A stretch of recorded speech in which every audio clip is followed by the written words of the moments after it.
Hey, it's Mother Funny Time with Andy and Angie. 2 cousins, 8 kids, 1 grandkid, 2 states. And a whole lot of fun. Woo! Welcome back. I Mother could try. Funny Time with Andy and Angie.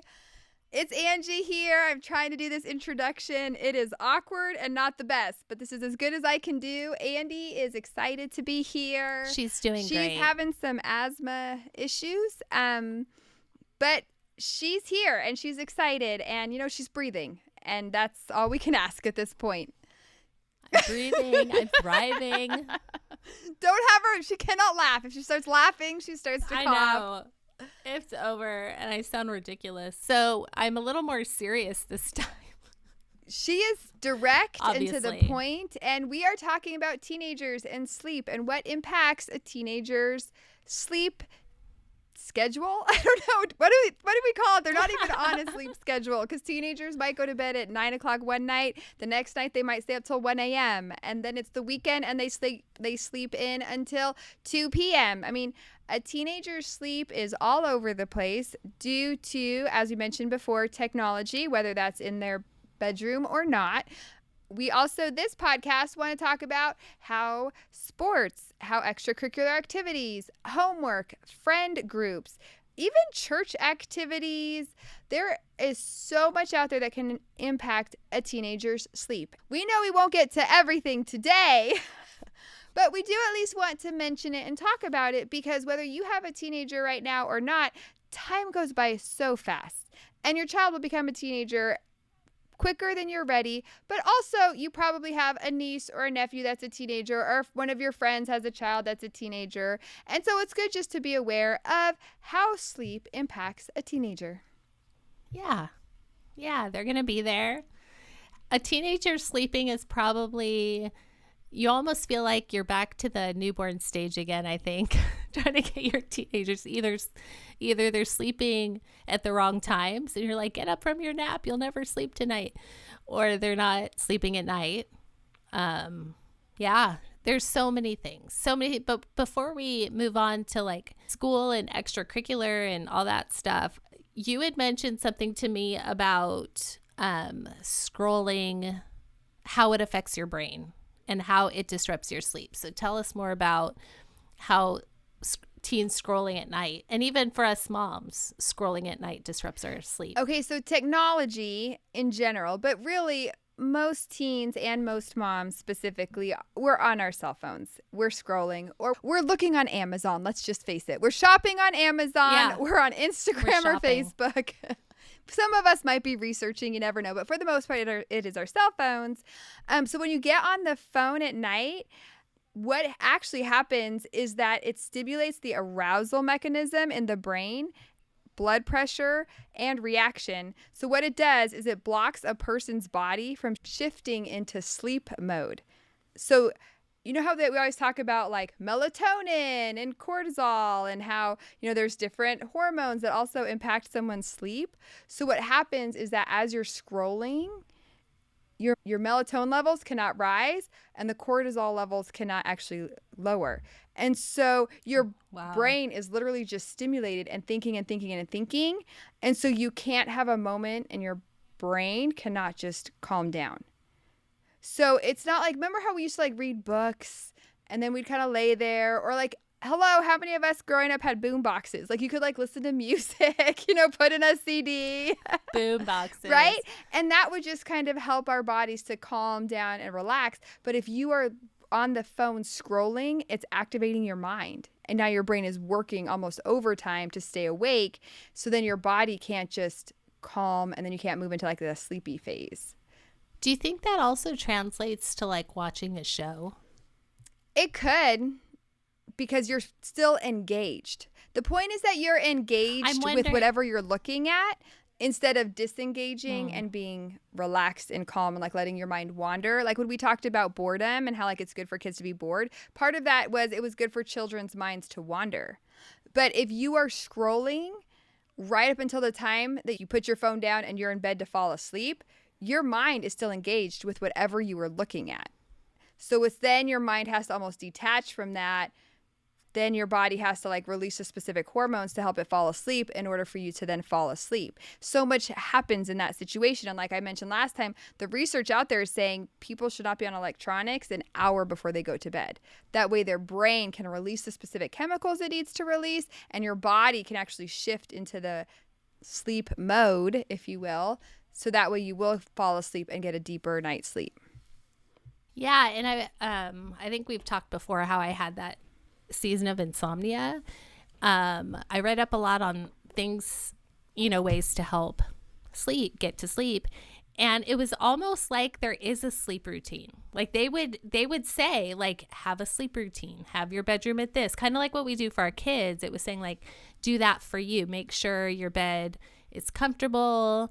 Make sure that your room's only for sleeping, like a teenager's room. It's not full of like, I don't know, exercise equipment or other things. Like we do have a desk in our daughter's room, and maybe that is stressful. I don't know. She doesn't live at home anymore. Right now she's in college. But I mean, you can translate that, what you eat, like not having something that's going to spike your blood sugar so that it drops and goes weird later on. So things like that can be helpful. As we're looking online, specifically if we're scrolling, like, as you know, apps and videos, they're designed to keep users on them as long as possible. We even mentioned that with YouTube, Yes. like the next one, you're just watching all those videos. And that's how technology is created that way. So you might think like, okay, I'm just going to look online for like 15 minutes and then I'll, put my phone down and go to bed. Well, now all of a sudden it's like 45, 60 minutes later and you're like, oh my gosh, I just lost an hour Yes. of sleep when I only planned to be on it for 15 minutes. Or like I mentioned in the last podcast, I was scrolling right before bed, which again, not being a good example, which I clearly need to work on, But I'm scrolling through Facebook and all of a sudden now I have a bunny. Like, you just never know what's going to happen. But when you start looking at, some people I think are like, oh, things that are addictive on their phone, they immediately go to a specific topic, which we're not going to mention. But no, just anything, any app can become addictive, or any, a lot of people do shopping. Well, now you're buying things that maybe you don't necessarily need, or you're on YouTube and now you've watched your 5th YouTube clip. Well, again, now you're an hour and a half later. So it's also being aware of the time. And as moms, I think we live on a schedule. We live by our calendars. We constantly are aware of the time. I know I lose track of time when I'm scrolling, but how much even more so for a teenager? Or Right. even if say their phone is in their room and they get a text, hey, check this out. And it, sends them over to some social media thing. And all of a sudden they're looking at that. And now they're online. And now they're looking at something that they weren't even intending to look. Like they were ready to go to bed. They get one text. And now it's 25 minutes later because their friend was like, hey, check this out. And then that just took them down that specific trail and that specific path. That's how technology is created.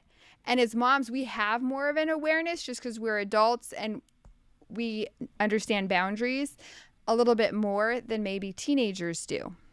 So we got to teach them to use those scissors. Got to teach them. And we got to use use the scissors safely.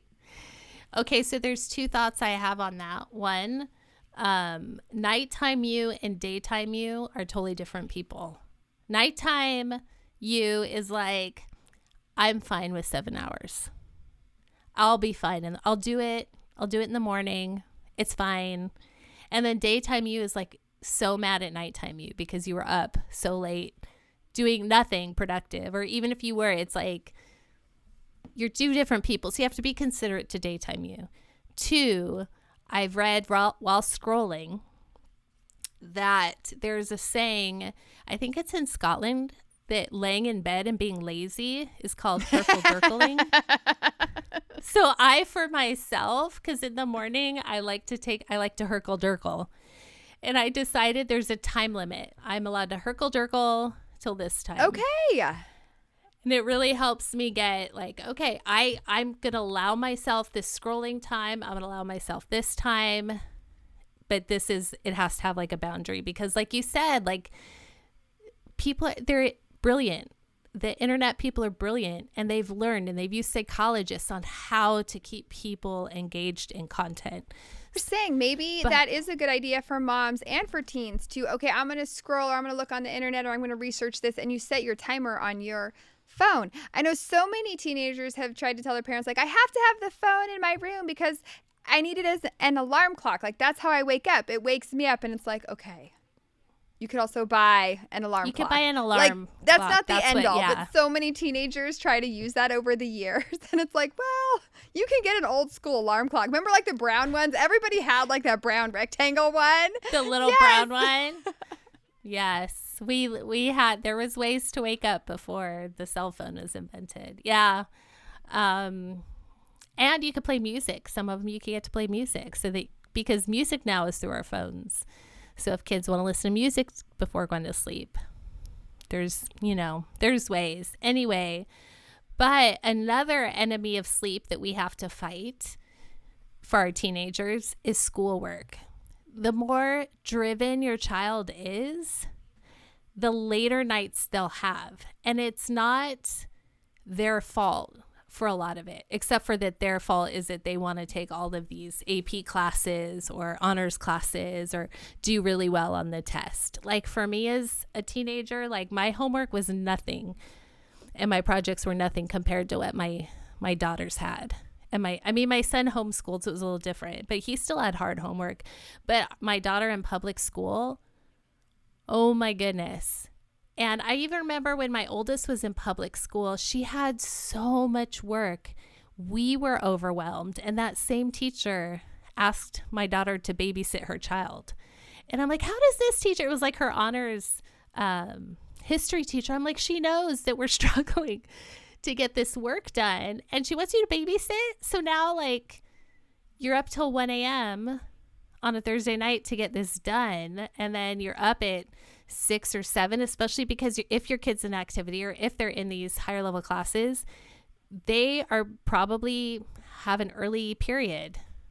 And then, so they're sleeping 6 hours a night. And then the teacher's like, hey, come to my house and I'll watch my kid till midnight. Anyway, the so like teacher you has have all no that. self-awareness. I was like, I was so mad. And then I'm like, my kids are always like pretty, like they're just sweet kids, and I'll just brag on them a second. Like their teachers usually really like them. And so Daisy, she's just a sweet girl, and her teachers always loved her. So they're like, oh, now be my babysitter. I'll say this too. Chris has tutored. He loves to tutor kids. He loves like high school kids. He loves tutoring. And it's almost like his way to like decompress. He's run out of time to do it. Like, but he was even up to like a year or two ago, he was doing it like an hour a week just to like, 'cause he would get so refreshed. But these kids who went to one of the local high schools, they literally sleep like 4 hours a night because they're at school for 8 hours. They have their sport or whatever activity they have for several hours. Then they're given hours of homework, and then they need tutoring on top of it to help them keep up with all this homework. And Chris was like, this is ridiculous. But it's like, it's become the norm. You know how we've talked about how like sports and school sports have like totally shot up, like the requirements, the level, the competition, like schoolwork is the same. I know in the younger grades, I think they're starting to fight against that. And I could even see a little bit of a change in Sheila's school. Like some of her teachers were like, okay, we're not going to give you a lot of homework, especially over breaks. But the honors teachers, they were like filling her with so much to do. And even on like Christmas break or Thanksgiving break, whatever those breaks were, you'd be like, oh, are you excited to be off a week? Well, yeah, except for I have this huge test the day after we get back or this big project due. And so it's hard. It's really hard because you want to say, well, you can't do homework past 10 o'clock. Like that's when we shut it off. Well, if your child has a big test or big homework and now their GPA matters because it's going to affect what college they can get into or what kind of scholarships they can get.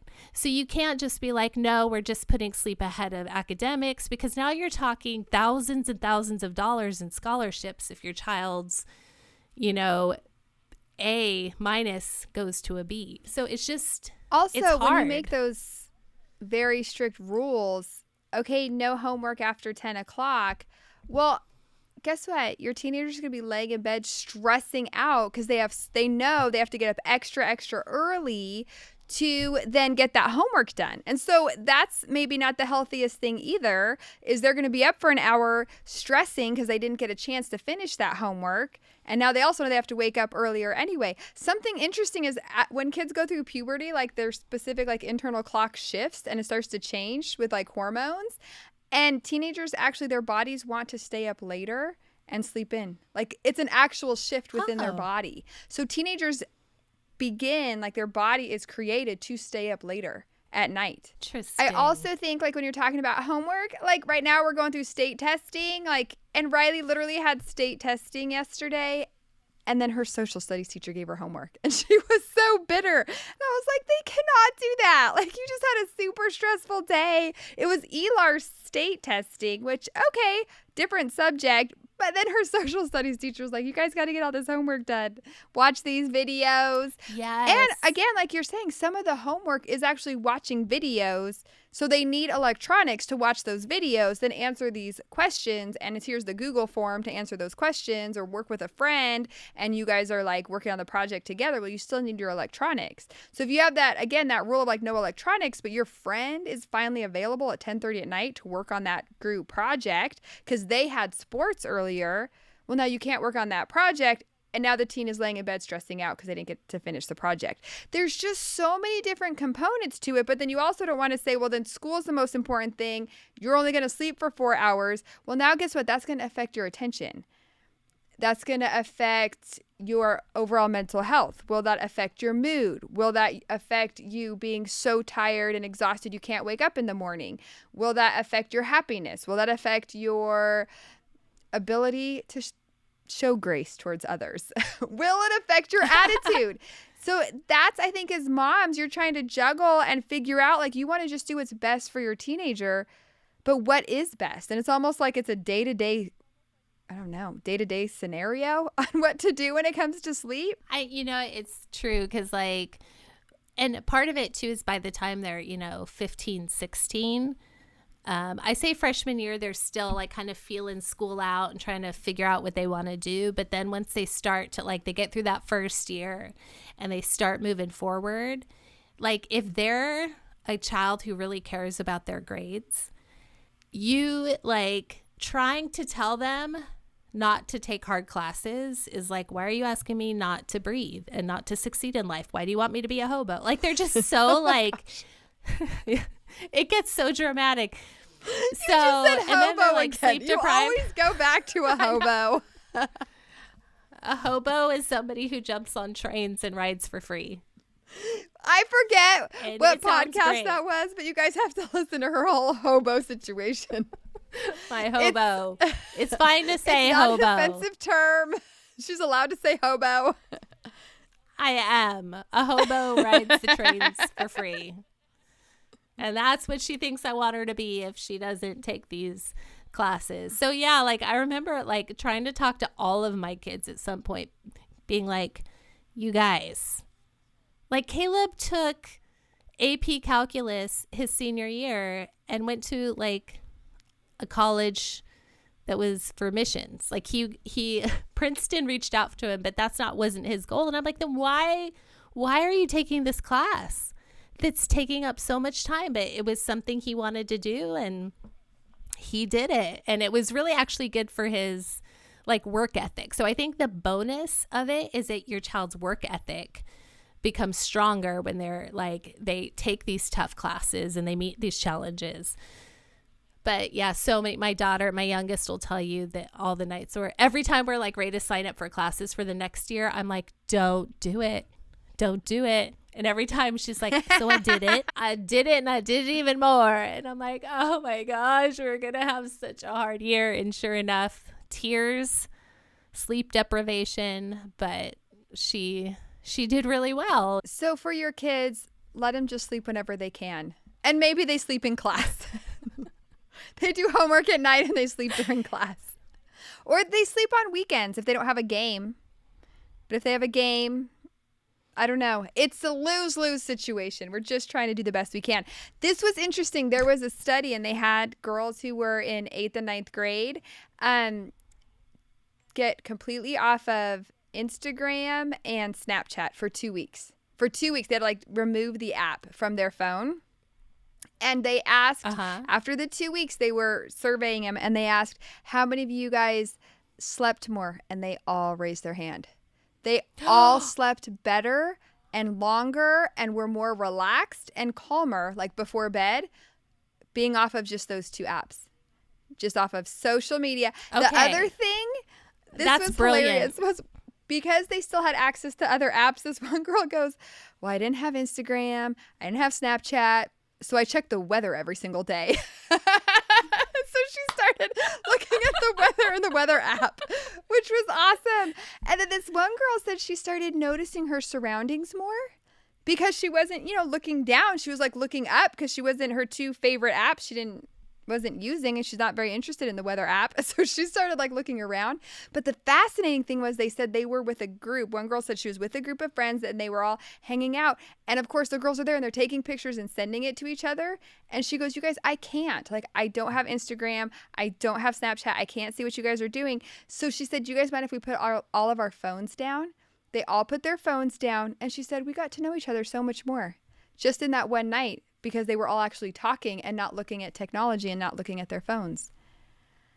Amazing. And it was just 2 weeks. And it was shocking to me because research now says your kids should not be on social media until they're 16 years old. I don't know how many people follow that guideline, but that is the guideline. The earliest they should have social media would be age 16. But these are girls in like 8th grade and 9th grade. So they're younger than obviously age 16. But all of them, you could see when they had to like remove those apps, you could almost feel it. Like you could see it. They were like, I don't want to. Like it was a big jump. But some of them were like, this is showing me every now and then I need to get off of social media for a little bit.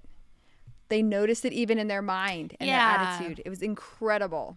I think that's great. I would like, if I had kids that age now, or maybe even I do it with my unmarried child, is be like, hey, I'll give you so much money to do 2 weeks without, just so you can see what it's like. I think that's brilliant. And I think 16 for Instagram would be good.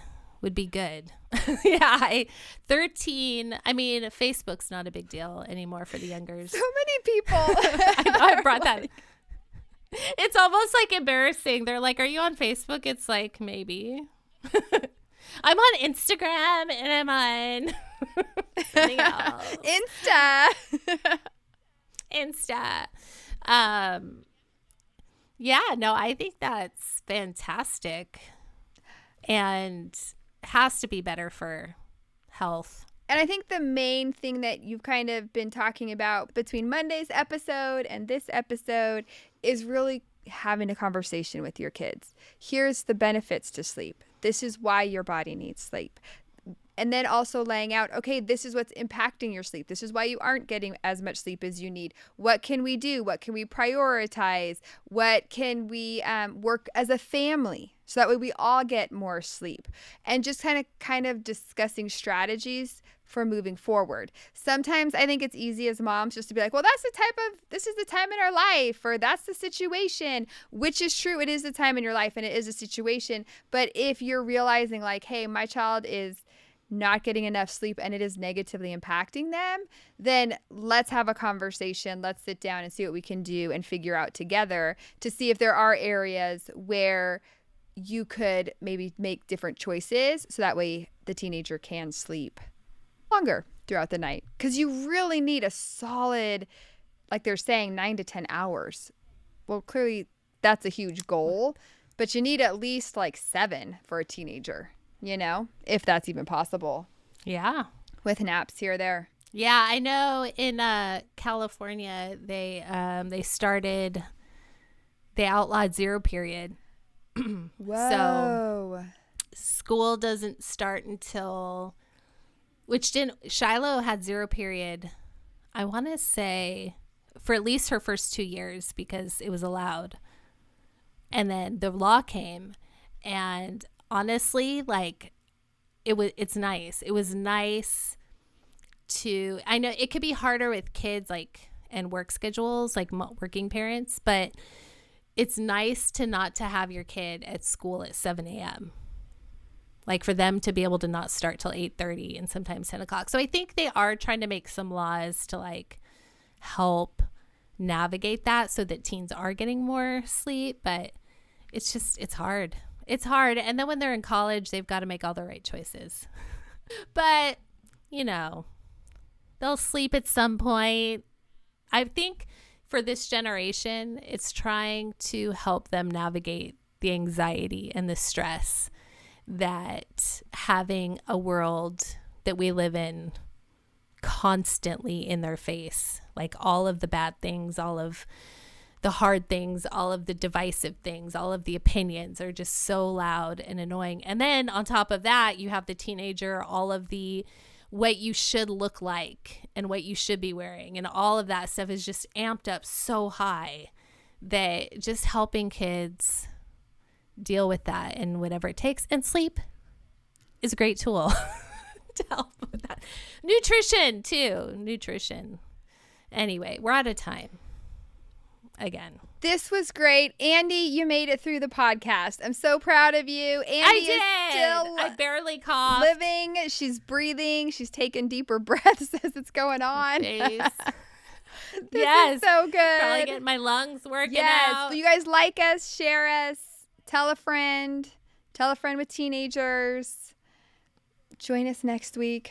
Listen to us to fall asleep. We'll use this voice as we end.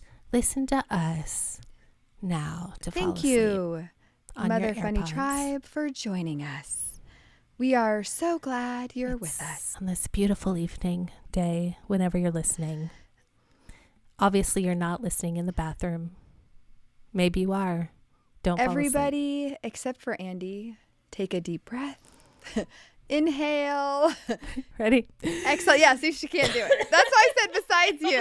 Don't do it. I was rebellious. She cannot take a deep breath at all. Give me a couple days. It'll be fine. All right. Bye. Goodbye. All right. That's all we have time for today. We got to wrap it up, unfortunately. But just remember, you might think you're doing just okay, but we think you're doing really great. Thanks for hanging out with us today. We hope you have a great Mother Funny day. Please like and share our podcast. But please don't tell our moms.